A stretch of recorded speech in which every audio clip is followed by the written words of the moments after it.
Olá, hoje a nossa aventura na descoberta da química vai pela eletrosfera. Nós queremos desvendar os mistérios da eletrosfera. Nós sabemos que os átomos, que formam a matéria, eles se unem e essa união vai encostar uma eletrosfera na outra. Então é importante que a gente conheça como é essa eletrosfera. A princípio, os químicos achavam que os elétrons giravam aleatoriamente na eletrosfera, em órbitas circulares, elípticas, não é? Com a ajuda do físico Niels Bohr, ele vai quantizar a eletrosfera. Então, nos seus estudos, ele percebe que cada elétron tem uma energia própria, diferente. Então, cada elétron gira numa órbita específica, dependendo dessa energia. Então, nós vamos pegar a eletrosfera e dividir em camadas, níveis de energia. Hoje em dia, nós conhecemos por volta de 116 elementos químicos. E esses 116 elementos possuem até 7 camadas. Então, vamos dar uma olhada nessas camadas. A camada K foi atribuída a ela o valor 1.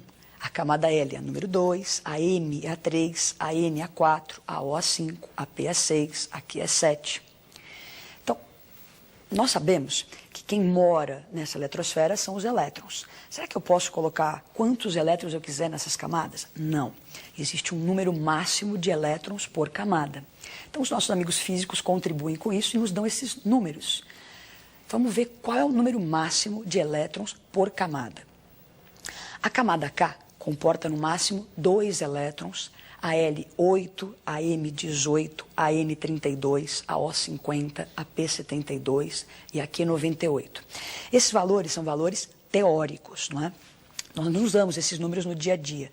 Para os elementos que nós conhecemos hoje, esses 116, os valores que nós usamos e conhecemos são o 2, 8, 18, 32, 32, 18 e 8. Esses valores você deve guardar, memorizar. Então, nós já temos 7 camadas, conheço o número de elétrons por camada. Agora, uma camada ainda é uma região muito grande. Se você se lembra, a eletrosfera ela é 10.000 vezes maior que o tamanho do núcleo. Então, é uma região muito grande no átomo. Então, nós dividimos essa região imensa em 7 níveis de energia. Esses níveis são regiões ainda grandes. Então, dentro desses níveis, dessas camadas, existem os subníveis, subcamadas. Hoje em dia, nós conhecemos 4 subníveis. O S, P, D e F. O subnível S ele comporta no máximo 2 elétrons, o P 6, o D 10 e o F 14. Então, nós já temos camadas, elétrons por camadas, os subníveis, elétron por subníveis. Nós vamos associar esses valores e construir uma tabelinha para a gente mapear a nossa eletrosfera. Então, vamos ver uma tabelinha organizando elétrons nas camadas e subníveis. Então, a camada K, que é a número 1, ela comporta no máximo 2 elétrons. Para acomodar esses 2 elétrons, eu preciso de um subnível S. A camada L comporta 8 elétrons. Para acomodar os 8 elétrons, eu preciso do subnível S e P. A camada M comporta 18 elétrons. Então, para acomodar os 18 elétrons, o subnível S, o P e o D. A N, 32 elétrons. Para acomodar os 32, S, P, D e F. A O também 32, então S, P, D, F novamente. A P, 18, S, P, D. E na Q, 8, S, P. Então, nós temos nossa eletrosfera mapeada, não é? 6 camadas, subníveis. Agora, quem mora aí dentro? Não são os elétrons? Então, será que quando nós vamos criar o átomo, somos deuses, vamos criar o átomo? Eu pego um punhadinho de elétrons e simplesmente lanço na eletrosfera, onde eles caírem, caiu. Não, não funciona assim. O nosso átomo é um misto de matéria e energia. O próprio elétron é esse misto, matéria e energia. Então, na hora de se colocar os elétrons na eletrosfera, tem que se obedecer uma ordem de energia crescente para que esse átomo seja o mais estável possível. Agora, qual é essa ordem de energia crescente? Quem vai nos ajudar com isso é o Linus Pauling. O Linus Pauling constrói, então, um diagrama que nos dá essa ordem de energia crescente dos subníveis. Essas diagonais são o resultado do estudo do Linus Pauling. Então, essas diagonais vão nos dar essa sequência energética dos subníveis. Como que a gente vai usar isso? Está meio confuso, um monte de setinhas para lá e para cá. Como que a gente lê, como que se usa esse diagrama para se obter essa ordem de energia crescente dos subníveis? Como ler isso? Então, você tem a primeira setinha, passamos por cima do subnível 1S. Vamos lá para a segunda seta, sempre entrando por trás, 2S. Lemos a terceira setinha, vai lá atrás, 2P, 3S, atrás da outra, 3P, 4S, atrás 3D, 4P, 5S.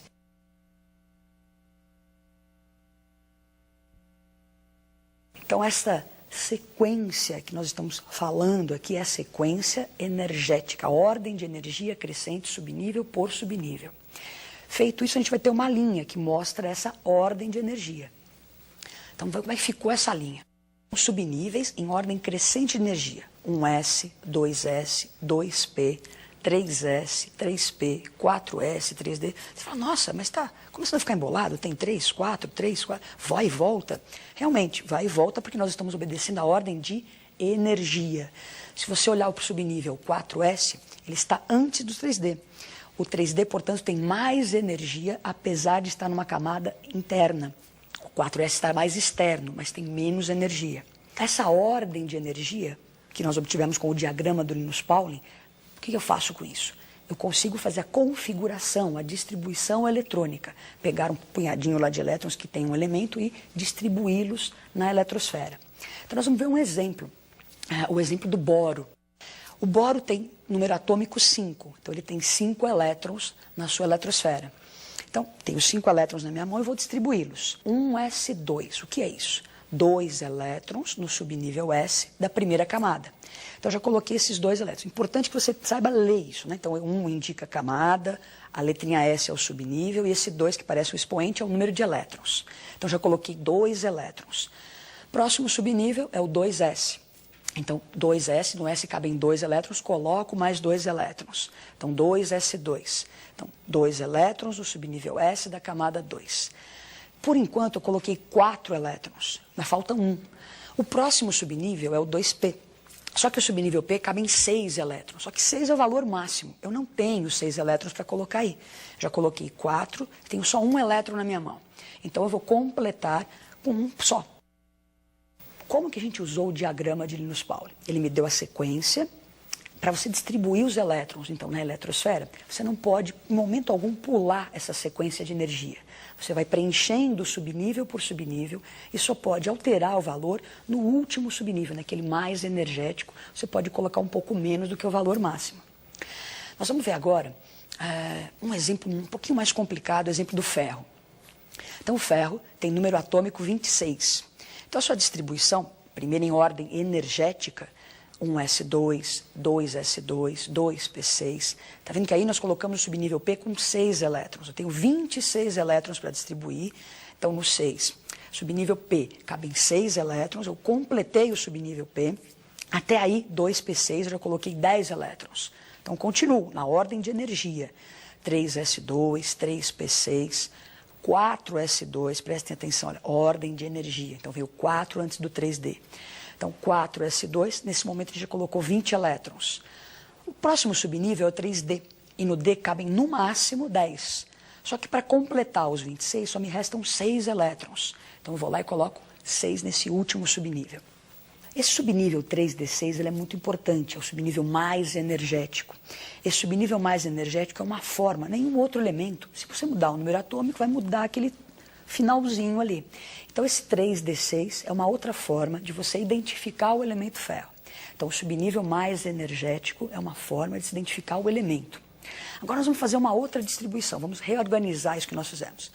Então, reorganizando a bagunça, nós vamos pegar essa distribuição que está em ordem de energia e agrupar os subníveis por camadas. Então, está lá, 1s2. Então, o que indica camada? Lembra que este número está na frente da letrinha S lá. Então, 1, o 2, o 3, e que indica a camada. Então, eu quero agrupar por camada. Então, quem ficou na camada 1? 1s2. Quem está na camada 2? O 2s2, o 2p6. Quem está na camada 3? 3s2, 3p6 e 3d6. Você não altera valor algum. Você está reorganizando por camadas.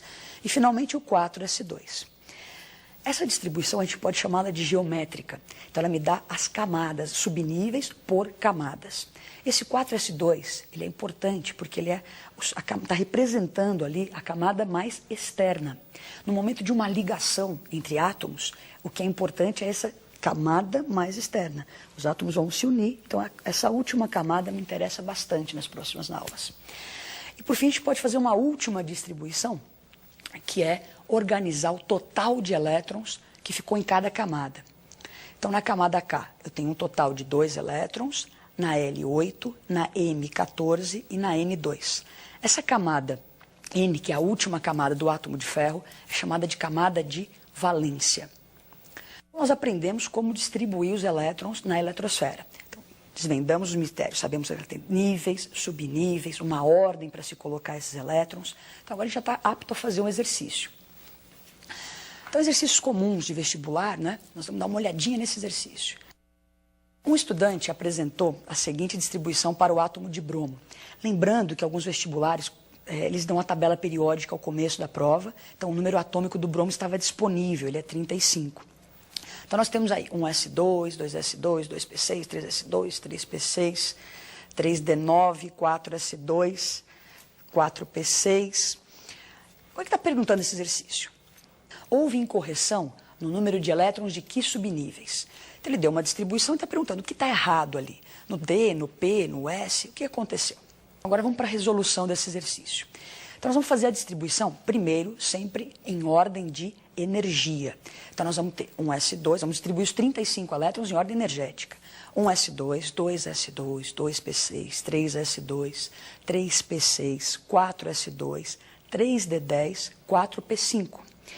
Reorganizando na ordem geométrica, nós vamos ter lá a camada 1, a 2, a 3 e a 4, que é como está no exercício, a ordem geométrica. Então você observa o quê? Onde houve erro no subnível 3D e no 4P. Então, alternativa A. Então, por hoje é só. Desvendamos aí os mistérios da eletrosfera e até a próxima.